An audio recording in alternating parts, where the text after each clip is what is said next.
Halo semuanya, kami dari kelompok 1 akan menjelaskan materi bab 1 pada modul Matematika Bisnis, Program Studi Administrasi Bisnis. Sebelum itu, ayo kita berkenalan terlebih dahulu. Kami dari kelompok 1 beranggotakan Angeli Violeta Marpaung, Ekin Brema Bangun, Muhammad Dafa Siregar, Olga Teresia Boro Turnip, Putri Claudia Tambunan, dan yang terakhir ada Salsabila. Nah, udah semua nih teman-teman. Saatnya kita belajar bersama. Halo teman-teman semuanya, perkenalkan nama saya Putri. Nah, di sini saya akan membahas tentang desimal. Desimal adalah bilangan yang ditulis di belakang koma dan digunakan untuk mewakili angka yang tidak utuh atau mengandung pecahan. Nah, ciri-ciri bilangan desimal yaitu yang pertama memiliki tanda koma. Itu untuk memisahkan bilangan bulat atau pecahan. Nah, yang kedua itu bagian di sebelah kiri koma adalah bilangan bulat, sedangkan di kanan koma adalah bagian pecahan.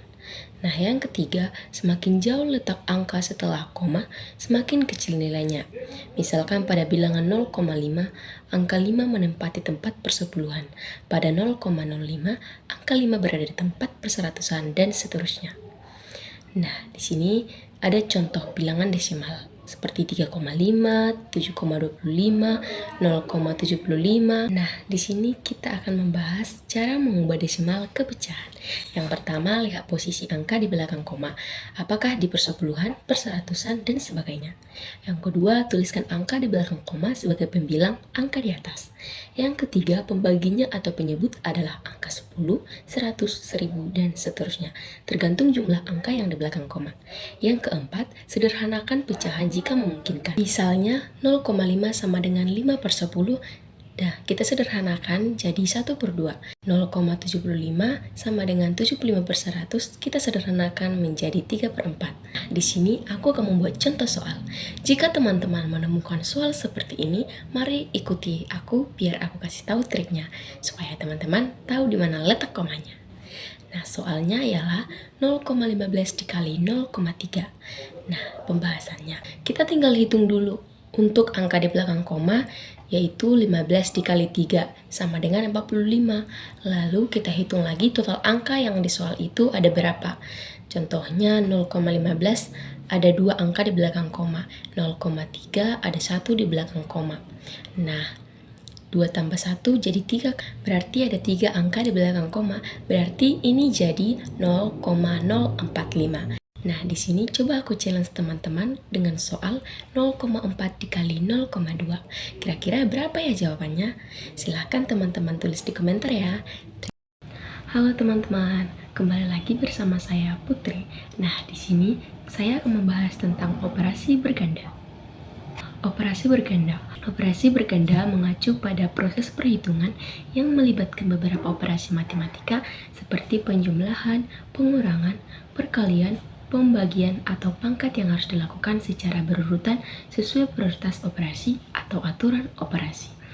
Nah, dalam matematika bisnis, operasi ini sering digunakan untuk menghitung profit, diskon bertingkat, bunga, atau rasio. Contoh kasusnya dalam matematika bisnis. Nah, di sini aku akan memberikan satu soal.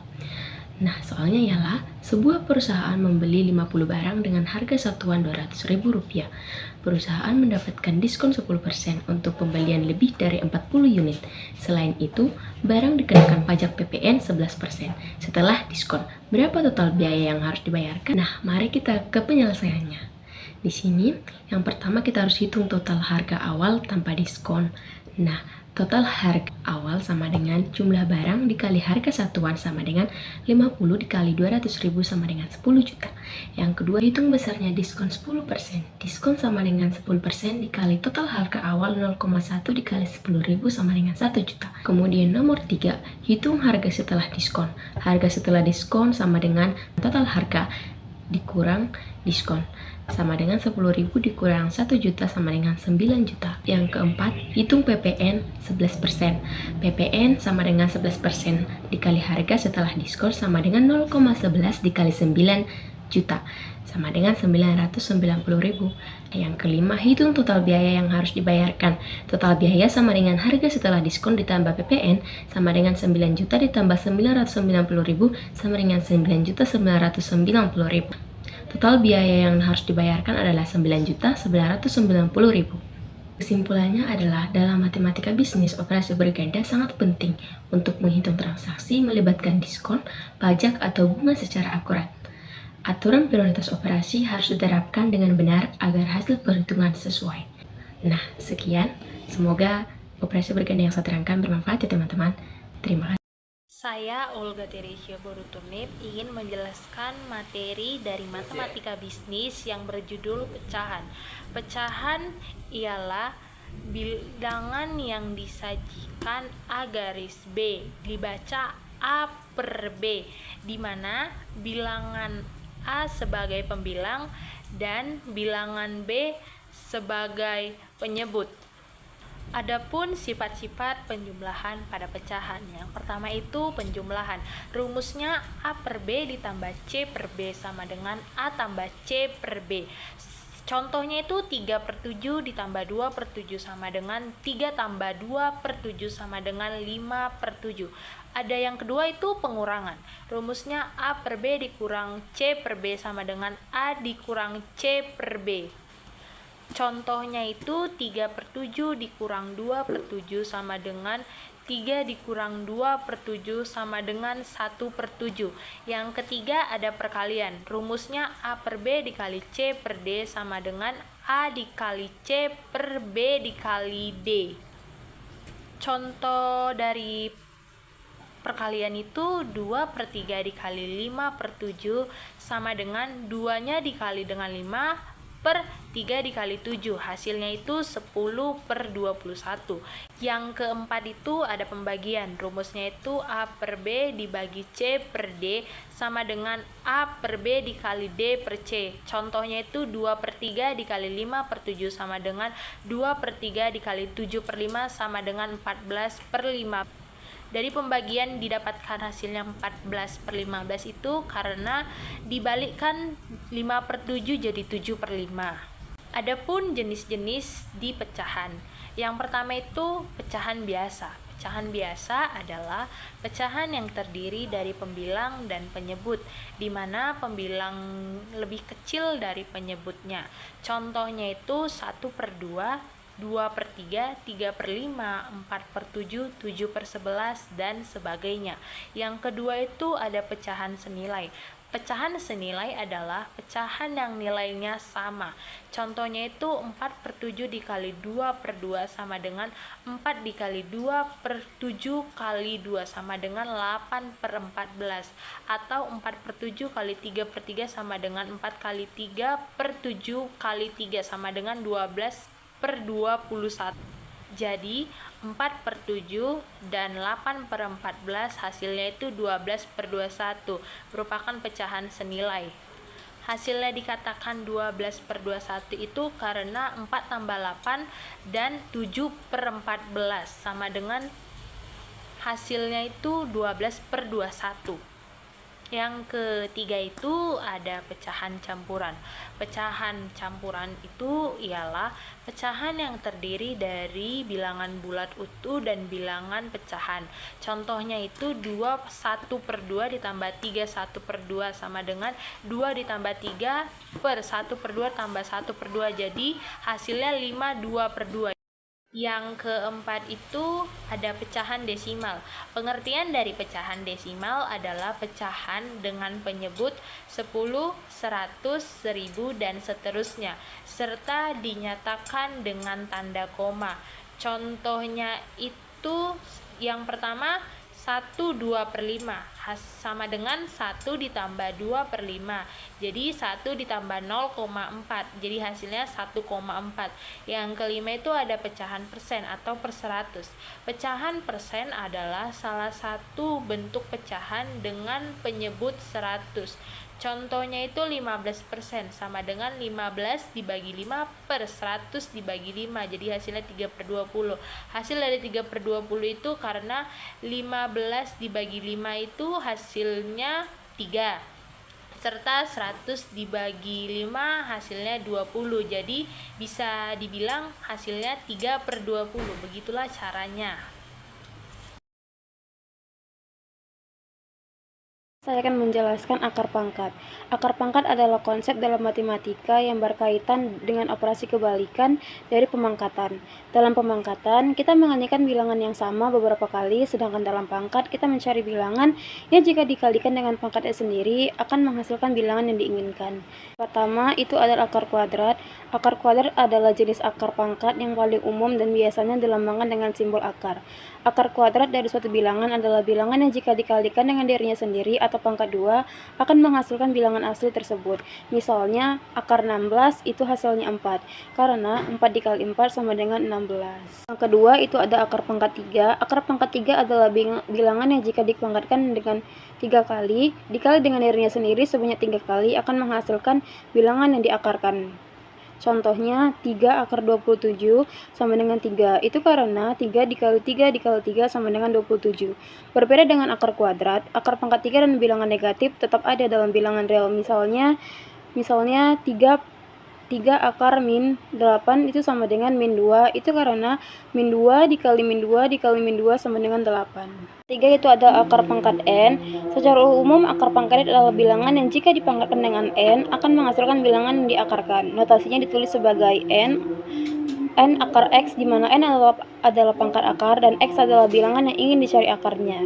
Sebagai contoh, 4 akar 16 itu sama dengan 2, karena 2 pangkat 4 itu sama dengan 16. Sebagai contoh soal, itu ada yang pertama, hitunglah akar kuadrat dari 25. Jawabannya itu ada akar 25 sama dengan 5. Itu karena 5 pangkat 2 sama dengan 25.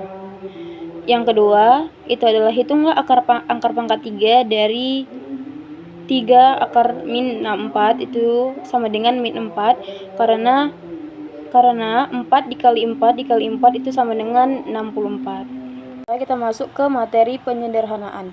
Penyederhanaan dalam matematika merujuk pada proses mengubah suatu ekspresi atau persamaan menjadi bentuk yang lebih sederhana, tetapi tetap memiliki makna yang sama.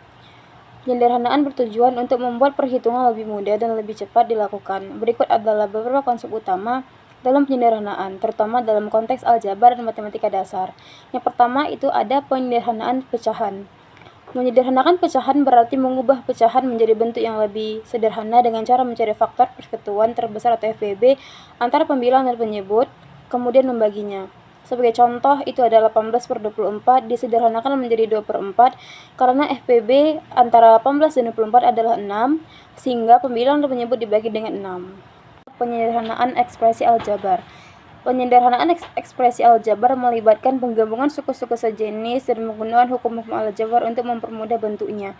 Contohnya itu ada 3x ditambah 4x dikurang 2y itu menjadi 3x dikurang 2y.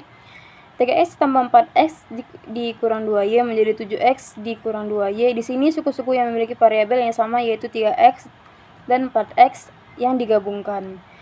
Ketiga itu adalah penyederhanaan bentuk akar.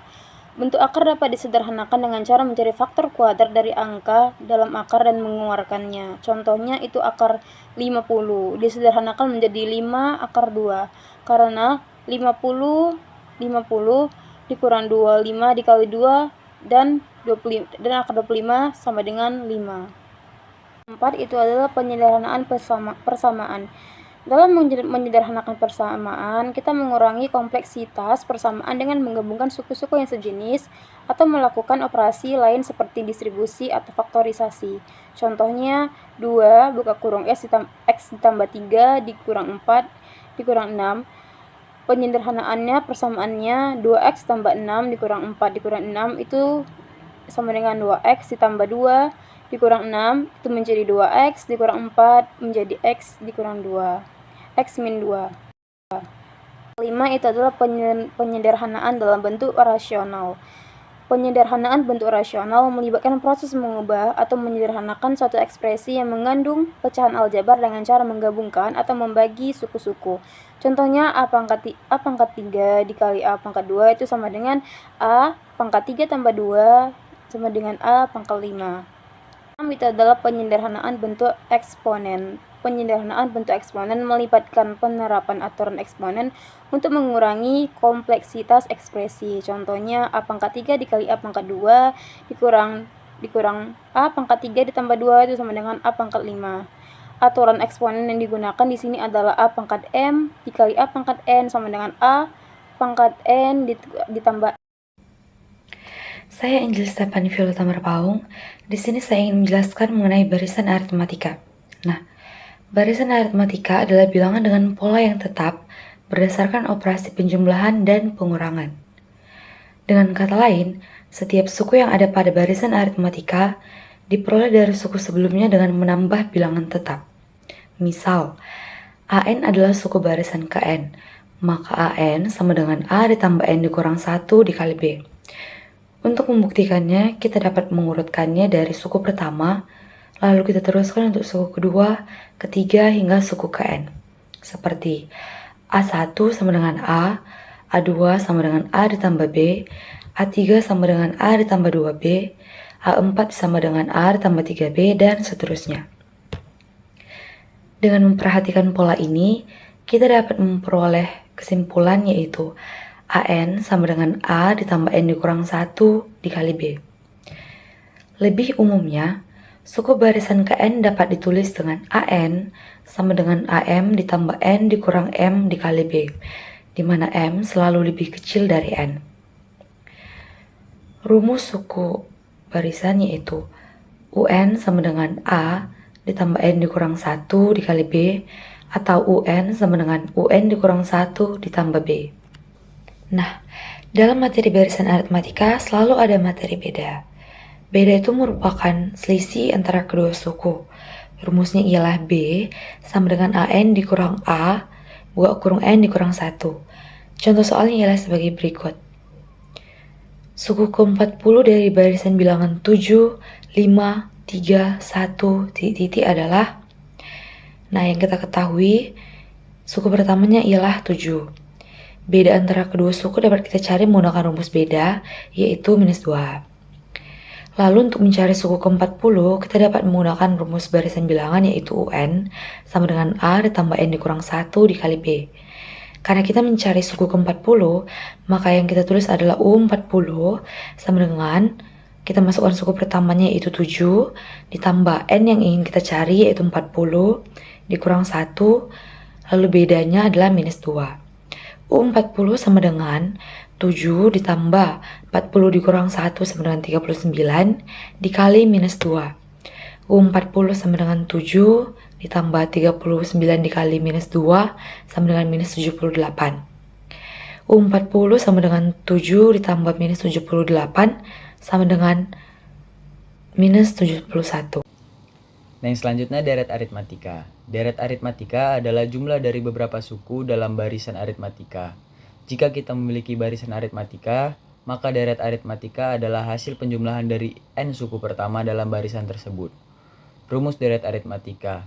Jumlah N suku pertama dari sebuah barisan aritmatika dapat dihitung menggunakan rumus deret aritmatika, yaitu Sn sama dengan N/2 dikali buka kurung U1 tambah UN, atau Sn sama dengan N/2 dikali buka kurung 2U1 ditambah buka kurung N kurang 1 dikali D. Keterangan dari masing-masing itu ialah Sn sama dengan jumlah N suku pertama, U1 sama dengan suku pertama, UN sama dengan suku ke N, D sama dengan beda antar suku berturut-turut, N sama dengan banyaknya suku yang dijumlahkan. Nah, di dalam rumus tersebut ada penjelasan. Rumus pertama, Sn sama dengan N/2 dikali U1 tambah UN digunakan jika kita sudah mengetahui suku pertama atau U1 dan suku ke UN. Nah, yang rumus kedua, Sn sama dengan N/2 dikali buka kurung 2U1 ditambah buka kurung N kurang 1 dikali D digunakan jika kita mengetahui suku pertama atau U1 dan beda antar suku. Nah, contoh perhitungan dari deret aritmatika, misalkan kita memiliki barisan aritmatika dengan suku pertama 4 dan bedanya 3. Kita ingin mencari jumlah dari 6 suku pertama. Langkah pertama, hitung suku ke-6. U6 sama dengan U1 ditambah buka kurung 6 kurang 1 dikali D sama dengan 4 tambah 5 kali 3 sama dengan 4 tambah 15 sama dengan 19. Sekarang, gunakan rumus deret aritmatika. S6 sama dengan 6 per 2 dikali U1 tambah U6 sama dengan 3. Kali 4 tambah 19 sama dengan 3 dikali 23 sama dengan 69. Jadi, jumlah dari 6 suku pertama adalah 69. Saya di sini ingin memberitahu tentang aljabar. Apa sih aljabar? Aljabar adalah cabang matematika yang mempelajari operasi dan simbol, serta hubungan antara bilangan dan variabel. Pada dasarnya, aljabar memungkinkan kita untuk menyelesaikan masalah yang melibatkan bilangan dan variabel dalam bentuk ekspresi dan persamaan. Beberapa konsep dasar dalam aljabar yaitu yang pertama ada variabel. Simbol yang mewakili nilai yang tidak diketahui atau dapat berubah, biasanya berupa huruf seperti X, Y, atau Z. Yang kedua, ekspresi aljabar. Kombinasi bilangan variabel dan operasi matematika seperti penjumlahan, pengurangan, perkalian, pembagian, dan pangkat. Contoh ekspresi aljabar adalah 3X tambah 5. Yang ketiga ada persamaan. Persamaan adalah pernyataan matematika yang menyatakan bahwa dua ekspresi aljabar memiliki nilai yang sama. Misalnya 2X tambah 3 sama dengan 7. Yang keempat ada operasi dalam aljabar. Operasi dasar dalam aljabar meliputi yang pertama ada penjumlahan, misalnya A tambah B. Yang kedua ada pengurangan, misalnya A kurang B. Yang ketiga ada perkalian, misalnya A kali B atau AB. Yang keempat ada pembagian A per B. Penyelesaian persamaan. Aljabar memungkinkan kita untuk mencari nilai variabel yang memenuhi suatu persamaan. Misalnya untuk persamaan 2X tambah 3 sama dengan 7. Kita dapat menyelesaikannya untuk menemukan X sama dengan 2. Identitas dan hukum. Aljabar juga mencakup hukum-hukum tertentu, seperti hukum distributif, komutatif, dan asosiatif yang digunakan untuk memanipulasi ekspresi dan persamaan. Aljabar merupakan dasar bagi banyak cabang matematika lainnya, dan sering digunakan dalam pemecahan masalah dalam berbagai bidang, seperti ilmu pengetahuan, teknik, dan ekonomi. Nah, udah selesai nih teman-teman. Semoga kalian setelah nonton video ini dapat ilmu baru ya. Kami izin pamit.